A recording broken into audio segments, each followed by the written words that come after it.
பேசுங்க சார். என் பெயர் வழக்கறிஞர் எம் முத்துசாமி.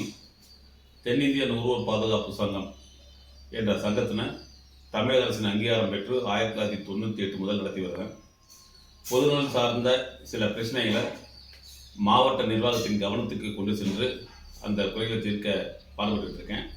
இப்போ சமீபத்தில் திருச்சி உறையூர் ஏஐடியூசியாக சேர்ந்த ஒரு நபர் ஒரு பொதுநலன் சம்பந்தமாக ஒரு கோரிக்கை சொன்னார்.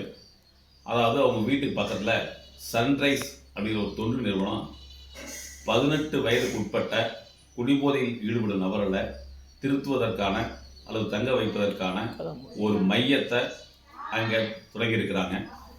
அந்த மையத்துக்கு எந்த விதமான அரசு அனுமதி அப்ரூவல் எதுவுமே இல்லை. இது சம்மந்தமாக கேட்டதுக்கு உங்களால் என்ன பண்ண முடியும், நாங்கள் அப்படி தான் பண்ணுவோன்னு சொன்னாங்க. எங்களுக்கு என்ன ஆட்சேபம்னு கேட்டிங்கன்னா, நீங்கள் எங்கே வேணாலும் நடத்துங்க, ஆனால் பொதுமக்கள் அடர்த்தியாக வாழக்கூடிய ரெசிடென்சியல் ஏரியாவில் நடத்தக்கூடாதுங்கிறது தான் எங்களுக்கு ஒரே கோரிக்கை.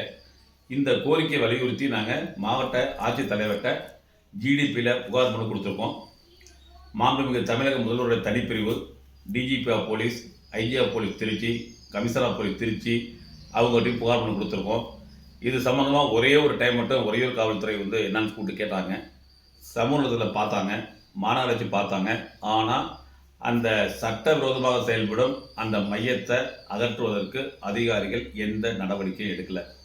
அதனால் திருச்சி மாநகர பகுதிக்குள்ளார அடர்த்தியான மக்கள் வசிக்கக்கூடிய ரெசிடென்ஸ் ஏரியாவில் செயல்படும் அந்த சன்ரைஸ் ஃபவுண்டேஷன் என்ற அந்த ஹாஸ்டலை, அந்த மையத்தை அந்த இடத்திலிருந்து அகற்றுவதற்கு மாவட்ட நிர்வாகம் உரிய நடவடிக்கை எடுக்க வேண்டும் என்று எங்களது சங்கத்தின் சார்பாக கேட்டுக்கொள்கிறோம். நன்றி.